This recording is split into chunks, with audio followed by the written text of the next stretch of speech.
वृंदावन की भूमि, जो कृष्ण की माखन चोरी से रास लीला तक सारी लुभा देने वाली गतिविधियों की साक्षी है, आज भी कृष्ण के प्रेम से सराबोर है। यहाँ के कण कण में आज भी भगवान कृष्ण बसते हैं। वृंदावन की ही एक जगह निधिवन, जहाँ कहा जाता है भगवान आज भी गोपियों के साथ रास लीला करने आते हैं। तो दोस्तों, चलिए चैनल को सब्सक्राइब करने के साथ आगे बढ़ते हैं और जानते हैं क्या है निधिवन का सत्य। यहाँ के महंत का कहना है कि इस स्थल पर भगवान ने राधा के साथ महारास किया था। रसों के समूह को ही रास कहा जाता है, जहाँ सभी दिव्य रस जैसे श्रृंगार रस, वात्सल्य रस, माधुर्य रस एक साथ एकत्रित होते हैं, उसे महारास कहते हैं। निधि अर्थात राधा रानी, यह एक ऐसा स्थल है जहाँ भगवान श्री कृष्ण ने राधा का श्रृंगार किया, उनके साथ महारास किया। इसीलिए इस दिव्य वन को निधिवन कहा जाता है।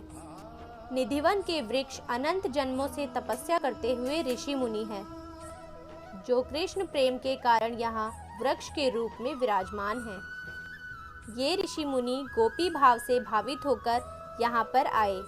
गोपी कौन है? जो हृदय से भगवान के लिए समर्पित है, सब गोपियाँ हैं। जो अपनी इंद्रियों से भगवत रस का पान करते हैं, वे सभी गोपी हैं। अचंभित कर देने वाली बात यह है कि संध्या के पश्चात निधिवन में जाने की अनुमति नहीं है। यदि कोई यहाँ रात में रुक गया तो या तो पागल हो जाता है या उसकी मृत्यु हो जाती है। संध्या होते ही यहाँ रहने वाले पशु पक्षी भी वन से बाहर चले जाते हैं। इसका कारण यही है कि हर रात श्री कृष्ण यहाँ आते हैं और गोपियों के साथ रास रचाते हैं। अनेक लोगों ने रात में रुककर भगवान के दर्शन पाने का प्रयास किया, परंतु या तो उनकी मृत्यु हो गई या मानसिक संतुलन खो बैठे।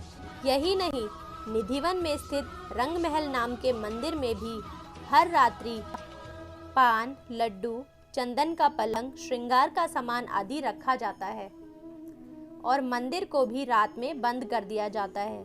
जब सुबह मंदिर के पट खोले जाते हैं तो पान तथा लड्डू खाया हुआ मिलता है और सामान बिखरा हुआ। निधिवन की एक और विशेषता है यहाँ के तुलसी के पेड़, जो जोड़े में पाए जाते हैं। कहा जाता है जब राधा कृष्ण रात में रास करते हैं तो जोड़े में स्थित ये तुलसी के पौधे भी गोपियां बन जाते हैं।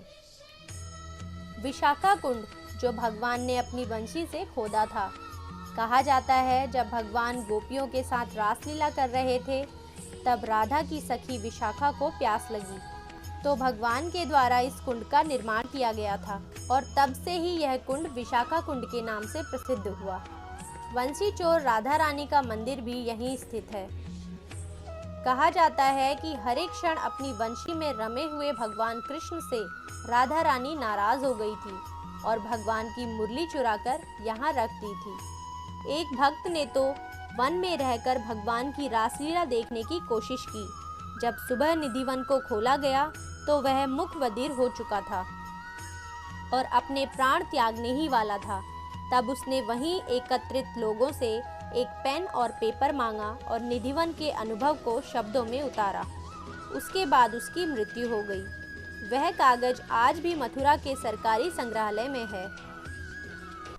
विशेषज्ञों ने भी यह माना है कि रंग महल में हुई गतिविधियां किसी पशु या पक्षी के द्वारा नहीं की जाती। हैरान कर देने वाली बात यह है कि निधिवन के आसपास के निवासी शाम को 7 बजे के बाद इस वन की ओर देखते भी नहीं। अनेक घरों में तो खिड़कियां भी नहीं है।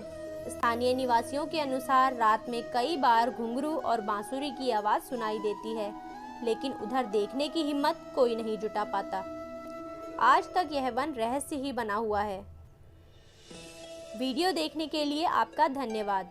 वीडियो कैसी लगी हमें कमेंट करके ज़रूर बताएं। राधे कृष्णा ब्लेसिंग्स को सब्सक्राइब करें ताकि आने वाली वीडियोस भी आप लोग देख सकें।